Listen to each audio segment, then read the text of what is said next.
प्रभु मैं तेरा तेरा तेरा, तू मेरा मेरा मेरा, मैं तेरा तेरा तेरा, तू मेरा मेरा मेरा।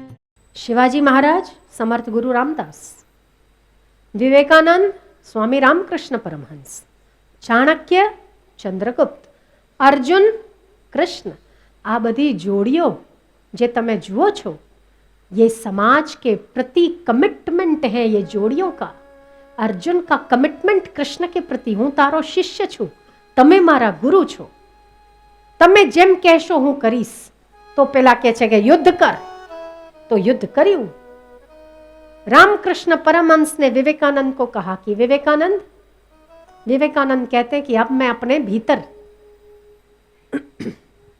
वो पढ़ाई को देख चुका हूं, सारी समस्त संसार को देख चुका हूं। मुझे लगता है कि आत्मस्थिति, एकाग्रता और संयम से ज्यादा और कुछ भी नहीं है। रामकृष्ण परमहंस कहते हैं कि विवेकानंद, तुम्हारे उपदेश की, तुम्हारे सेवा की समस्त जगत को आवश्यकता है। विवेकानंद अपनी समाधि छोड़कर उस दीन दुखियों के बीच में जाते हैं सेवा के लिए, अपने गुरु से कमिटमेंट।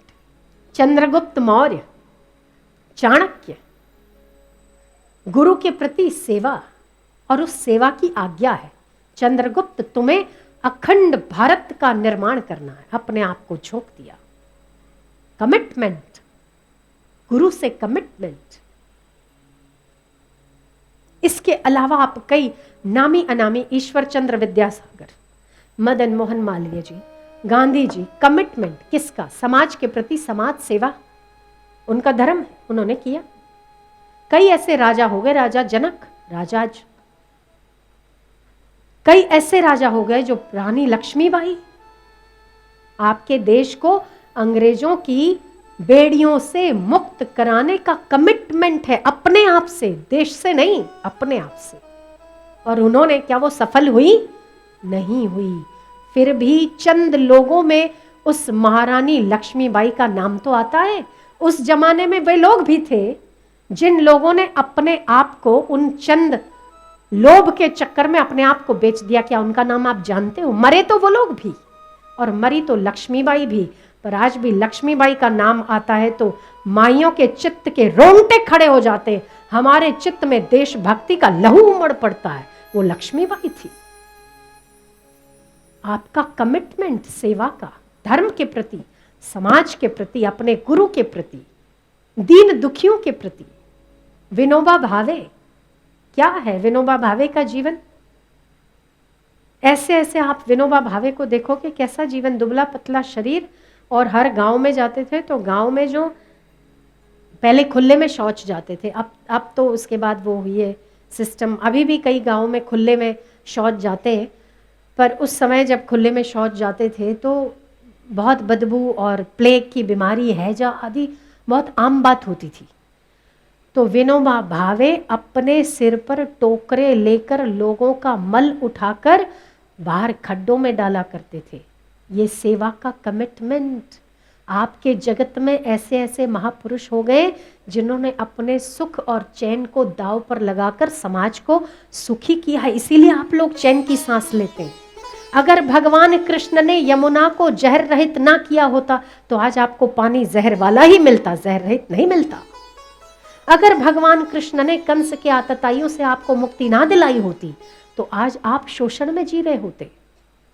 यदि आपको अर्जुन ने महाभारत का युद्ध ना किया होता तो आज मानव के रक्त का प्यासा बन रहा होता, कितने राक्षस पैदा हो गए होते। पर समूल नाश किया है कौरवों के वंश का, समूल नाश, एक भी वंशज उनका बचा नहीं। इन्होंने क्या किया? उनको क्या मिला? उन्होंने तो अपने सुख चैन का त्याग ही तो किया। यदि चंद्रगुप्त और चाणक्य ने हमारे भारत को अखंड ना किया होता तो सेल्यूकस जैसे नराधमी पुरुष आज भी आप पर राज करते और आप उनकी चरण चाकरी कर रहे होते। आज जो आप मुक्त गगन में सांस ले रहे हो ना, वो आपके कुछ चंद महापुरुषों की कृपा के कारण ले रहे हो महाराज। आपको उसका ऋण अदा करना चाहिए। अपने आप से पूछिए, हम सेवा में कितने तत्पर होते हैं, हम अपने आसपास चल रही दीन दुखियों की कितनी सेवा करते हैं। जहां वक्त पड़े वहां कहां हाजिर होते हैं। जहां निराश लोग होते वहां आशा के 2 वचन हम कहां बोल लेते हैं। अगर हम बोलते हैं तो हम कृष्ण से कम नहीं है, हमने अपने जीवन में कृष्ण को उतारा है। पर यदि नहीं तो हमें कमिटमेंट करना है अपने आप से, किसी और से नहीं, अपने आप से। कृष्ण का जीवन पूरा सेवामय, अर्जुन का जीवन सेवामय, रामदास समर्थ, रामकृष्ण परमहंस, विनोबा भावे, शिवाजी महाराज, महाराणा प्रताप घास की रोटी खाते हैं, हमारे देश को आजाद कराते हैं। इसीलिए हम लोग इतनी शांति से यहां बैठे हुए हैं। आपके इर्द गिर्द भ्रष्टाचार आज भी चल रहा है, आपके पास भी चल रहा है। शोषण आज भी उन दीन दुखियों का हो रहा है, पहले भी होता था। क्या हम कृष्ण की तरह उन लोगों के लिए आगे नहीं आ सकते कि हम आप लोगों की मदद हम करेंगे, सहायता हम करेंगे। हम भी एक मंडली बनाते हैं जो हम भ्रष्टाचार से विमुक्त भारत को, हम स्वर्णिम भारत की ओर अग्रसर करेंगे। क्या हम नहीं कर सकते? ऐसा कर सकते हैं, और साधक तो जरूर कर सकते हैं, क्योंकि उनमें संकल्प बल तगड़ा होता है। कृष्ण के रास्ते पर चलना चाहिए हमें। कृष्ण ने कब कहा कि केवल मेरा नाम जपो और भगवा धारण करके राम राम कहो? अगर ऐसा होता तो कृष्ण अर्जुन को यही उपदेश देते कि रहवा दे ने, मरवा दे, जेन जे करવું એ કરવા દે, आई जा, આપણે હું તને ધ્યાન શીખવાડું। ओ ના કર્યું, કહ્યું છે એકે વાર એણે કહ્યું એવું, બધું છોડી દે અને आई जा, હું તને ધ્યાન શીખવાડું, પદ્માસન લગાડ। ओ આપી દે તાર જે હાલવું આપી દે, એને કે તાર જે લઈ જોવે લઈ જા, કૌરવને તું તો ધ્યાનમાં બે। ના કહ્યું, नहीं कहा।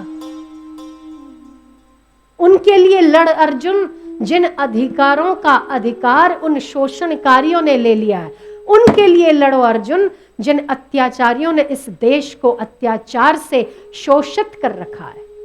उन अजगरों का नाश करो अर्जुन, तुम इस भारत को प्लवित कर सकते हो, क्योंकि तुम नर हो और मैं तुम्हारे साथ हूं, तेरा सारथी बन रहा हूं। क्योंकि सारथी साक्षी होता है, एक युद्ध करता है तो मैं आत्मा हूं, सदा साक्षी हूं, सदा सारथी की जगह पे काम करूंगा। तुम आगे बढ़ो, आज भी मेरी सत्ता तो तुम्हारे भीतर काम कर रही है, वो सारथी है। પણ આપણે કશું કરવા જ માંગતા નથી। ये गोवर्धन उठा के हरित क्रांति का संदेश दिया, नहीं तो क्या दिया? गुरु पूनम हरित क्रांति हमने बाद में मनाई, हमारे कृष्ण ने हरित क्रांति गोवर्धन तो पहले उठा लिया था।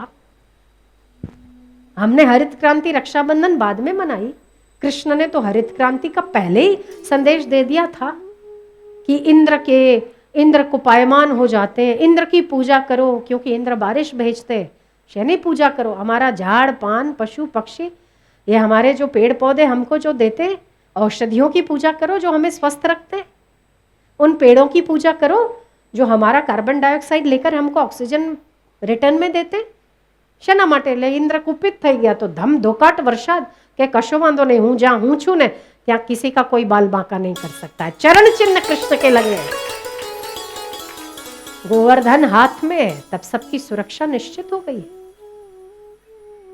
कृष्ण कई कई संदेश देते हैं हमारे जीवन में। एक संदेश और है, आ बधा संदेशों पाछड़ कि कभी भी आतताइयों के आगे, भ्रष्टाचार के आगे सिर नहीं झुकाना है, तनकर खड़े रहो। मरना तो वैसे है ही, मरना तो है ही। लक्ष्मीबाई भी मरी, अंग्रेजों के सामने दूसरे भी मरे, पर लक्ष्मीबाई का नाम अमर हो गया। कौरव भी मरे, पांडव भी मरे, पर पांडव अमर हो गए। क्यों? क्योंकि अधर्म के सामने लड़े, धर्म के लिए लड़े। यत्र योगेश्वरो कृष्ण यत्र पार्थो धनुर्धर तत्र श्री विजयो भूर्ति ध्रुवा नीतिर्मतिर्ममा। अटल अचल।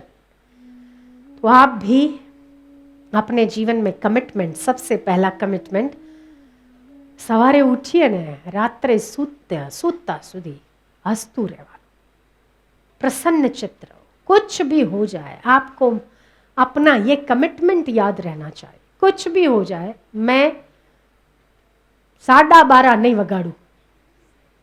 શું કેમ છો? કશું નહીં, હા ચાલ્યા, હા કશું મજા, કેમ છો? ચાલ્યા કરે। શું થયું? વાન ડૂબી ગયા? ના, અરે ના, શું થયું? કંઈ નહીં, મોઢું જેવું છે, શું લેવા એવું છે તો શું કરીએ? આ મા બાપે આવા જ જન્મ દીધેલા, પણ શું લેવા મા બાપનો દોષ કાઢો?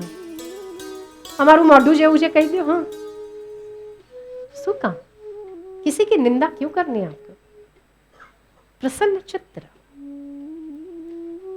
आप किसी को कुछ दे सकते हैं कि नहीं दे सकते? प्रसन्नता जरूर दे सकते हैं. किसी को कुछ दे सकते हैं कि नहीं दे सकते? स्नेह जरूर दे सकते हैं.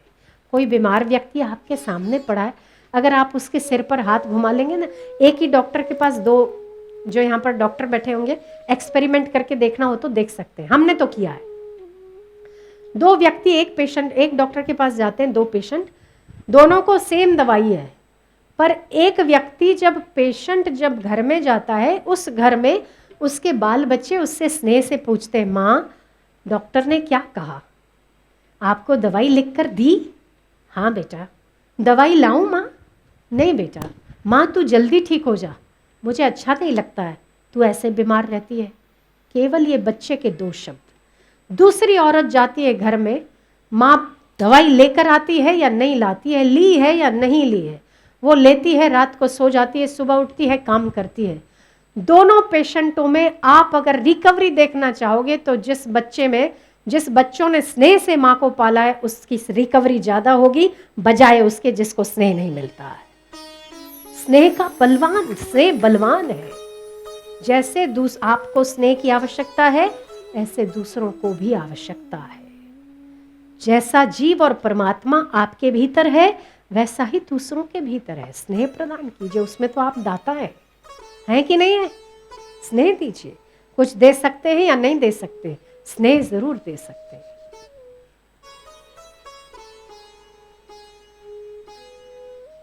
इसलिए हम आपको, आज का समाज भी ऐसा ही कुछ हो रहा है, केवल अपने बारे में सोचना, दूसरों का जो कुछ होता है होने देना. हम आपसे भी अपने आप को यही कमिटमेंट चाहते हैं कि आप भी अपने इर्द गिर्द जो कुछ भी होता हो उसके सामने उसे स्नेह प्रदान करने का, यदि अधर्म होता है तो उसके सामने धर्म की स्थापना करने की शुरुआत तो कीजिए. एक न एक दिन फिर से हम कृष्ण के समाज का निर्माण कर पाएंगे, इसी जगत में, इसी कलयुग में. पर उसके पहले प्रसन्न रहो और प्रसन्न रखो. તમે ખુશ હશો તો બીજાને ખુશ રાખશો ને. આખો દાડો વિચાર વિચાર વિચાર આમ બેહી રહ્યો, શું કરો? હું વિચારો ભાઈ? કશું ખબર નહીં મને. કોને ખબર? બીજા કોઈને પૂછીએ. એવું શું વિચારો બાપ? ऐसा क्या सोचते? આમ ચાલ્યા જ કરે. મગનની ચક્કી એવી ચાલે, એવી ચાલે, એવી દોટ મૂકે. એન કરતા રાજધાની પોકી જાય, પણ તમારા વિચારો ન પોકે એટલી ચાલે બાપ. ક્યાં ચાલે?